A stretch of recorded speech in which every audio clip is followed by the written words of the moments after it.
gis nga coowal Adji Sarr ak Sonko bi suñu moytuwul dina yóbbu réew mi ci guuta de ndax ñi ngi joué ci terrain bu glissant bu ñu demee ba ñu bëgg koo def ab conflit ethnique jot na nag ñu remettre les pendules à l'heure.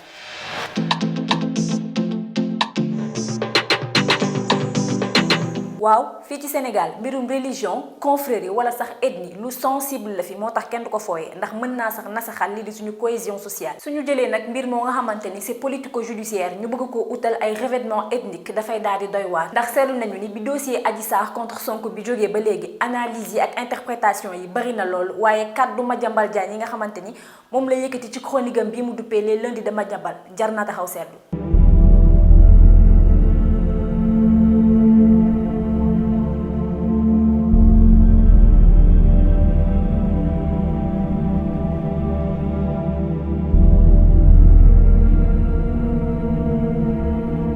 moom Madiambal Diagne di journaliste émérite nekk fondateur journal bi di Le Quotidien moo yëkkati les kàddu de surtout ci jamono ji nga xamante ni réew mi ngi traversé situation boo xam ni ça manqué de peu rek pour dégénérer. moom Madiambal mooy joxoñ baaraamu tuuma mouvement MFDC ni ñoo jógee Casamance jaaree Gambie yegg si fii Dakar participer ci manifestation yi nga xamante ni moom la ñu génn. yamu ci de moom Madiambal nee na ci manifestation yi woon ca Casamance pro Sonko yi dañoo singale woon ñi nga xamante ni ñoom la tuddee les nordistes ci biir chronique am boobu. dem na sax ba naan képp kuy joolaa te nekk ci politique bi dem nga rejoindre Sonko wala nga mandu ci dossier bi ba ci sax kii di juge Mamadou Seck yi les propos nag askan bu Casamance weddi nañu ko ba mu set ndax jàpp nañu ni amul dara luy prouver yooyu les propos te sax dafa dem bay discréditer suñuy force de l'ordre. Je voudrais rappeler également que Robert Sagnan et Diola est un parti politique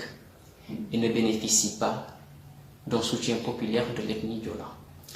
Je voudrais rappeler aussi que monsieur ou docteur Tete Yedou a un parti politique, ancien maire des Parcelles Assainies,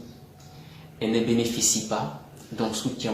ethnique. C'est insulter également la conscience de toute une ethnie en disant que sans discernement et de façon aveugle, elle soutient un des leurs pour juste des raisons ethniques. Ce n'est pas juste. J'ai grandi avec des amis qui ont comme nom de famille Ndiaye, d'autres Dian, d'autres Sow. Le débat sur nos origines ne s'est jamais posé. te sax actualité ci boppam nag daf koo weddi ndax bu dee wàllum ethnie rek lay convoqué barki Dembo Ndiaye gis nañu fi ñi nga xamante ni ñooy waa Fouta def ab mouvement wàcc ci kaw tali bi ngir fustiger li nga xamante ni mooy gouvernement Macky Sall. te sax xamle nañu ni ñoom bokkoon nañu ci manifestation yi nga xamante ni moo fi amoon barki Dembo Ndiaye ngir rek fësal li nga xamante ni mooy seen ras-le-bol. waaye xanaa Fouta bokkul ci Sénégal xanaa ñi fi doon marché ak ñi fi doon manifester ndaw Fouta yi bokkuñu si ñun ñi ngi partout ñoo ci bokk ñoo ci def lépp. moo ne de li propos Madiambal yi di rëy yépp du fi lu bees ndax dafa mel ni Sénégal daf leen neex rek ñuy fooyee li nga xamante ni bokk na ci suñu ay valeurs sûres yoo xamante ni moo fi indi jàmm fi ci Sénégal. gis nañu kii di maître Malick Sall en tant que ministre de la justice kaddu yi nga xamante ni moom la yëkkati ci Fouta barki démb di xam le ni pro Ousmane Sonko yi ñoo faat 14 manifestants yi te mu waroon a am ay mesures yu idoines yoo xamante ni nguur gi waroon na ko jël ci loolu. Sénégal fof yaade mayde ma timmi woto jaɓe ɗum parce que mo andi kanko ma o gayni na gaa yi xam ni Ousmane Sonko deewu sénégalais yëpp la bëgg xam ne ni instant bii mi ngi ci guute ci wàllum politique mi ngi ci ay jafe-jafe léegi nag sénégalais yëpp la bëgg yóbbaale sacrifier leen moom Malick Sall mooy wax ba tey mu ne ndaw yu bari dee nañ Dakar mais jàpp leen ni li ëpp ci ñoom police rayu leen gendarmerie rayu leen mais ay partisans Ousmane Sonko ñoo leen ray. nguur gi moom daanaka wax ji ak jëf ji lu mu rëy rëy tànk yaa ngi ci wetam dafa mel ni daf lay couvrir ndax li ni mel kat moom lay niru yàggul rek ba kii di Alioune Dembourou Sow yëkkati woon fii yile kàddu. Le pouvoir, il faut bien le saisir et s'il échappe, faut prendre la tangente. Ce mandat est le premier. Selon le Conseil constitutionnel, le précédent n'est pas comptabilisé. Il y a des gens qui ont décidé de semer le trouble, mais le cas échéant, il faut sortir les machettes. Nous sommes invincibles à l'arme blanche.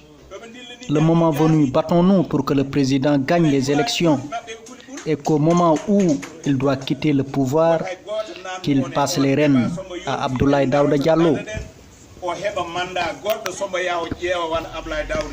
xanaa di ngeen ni ma ñii ay politiciens rek lañu alors mûrs de leur propre intérêt waaye ma fàttali leen rek diggante ki nga xamante ni mooy journaliste bi di Madiambal Diagne ak président Macky Sall niwuma partisan am la de waaye féete woon na loolu di ko défendre. Je considère que si d'aventure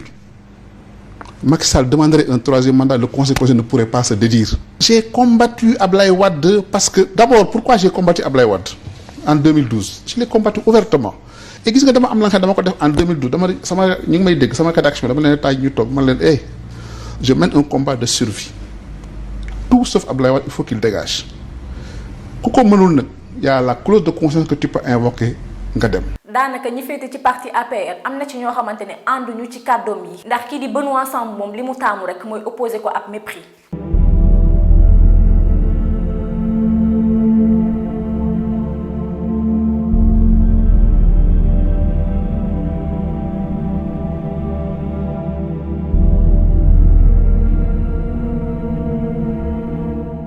nag jot nañu taxaw seetlu d'abord ci li nga xamante ni moo ñu concerné muy suñu corporation li ñu war a gën a bàyyi xel bokk na ci principe de l'impartialité bi nga xamante ni moo ñu tënk ñun journaliste te bu ñu fàtte ni presse mooy 4e pouvoir mën naa defar réew waaye noonu la mënee taalee réew kon nañu moytu di jouer ci fibre yu sensible yi tey favoriser aussi li nga xamante ni mooy autocensure terewuñu kenn nag mu am conviction politique waaye fexeel ba sa travail journalistique bu mu am benn coloration politique su informé jotee nga tëddee njaaxanaay waxuñu nag ni li nga xamante ni moom la Madiambal Diagne wax du dëgg de waaye lu ñuy demander rek en tant que journaliste mooy ay firnde ci kàddoom yooyu te itam état bu Sénégal war na jël yëf yi en main s'il y a assez de preuves nag li ci war mu def ko balaa muy dégénérer ndax hormis problème éthique yi nga xamante ni mën na koo générer suñuy force de l'ordre yi tamit su dee lii nga xamante ni moom la ñuy wax am na jot nañu demander leen explication ndax nan la ay membres du mouvement MFDC mën a def tout ce trajet sans pour autant ñu identifier leen te itam ndax manifestants yi dafa amoon ñu armé wu ba mën a faat bakkan te souligné bu ñu ko benn yoon li ñu bëgg nag mooy bu dee dossier bi mbirum mœurs kese la na yoon tranché bu dee dafa rax politique comme ni ko ñenn ñi jàppee na yam ci terrain politique bi waaye bu ñu déplacé mukk le débat di jaxase sénégalais yi ci seen biir ndax li xewoon Rwanda en 1994 war nañoo doy exemple lii la ñu leen indiloon ci xibaaru bés yi fii ci Totemactu woy leen rek di ñu suivre ci suñu ay chaîne YouTube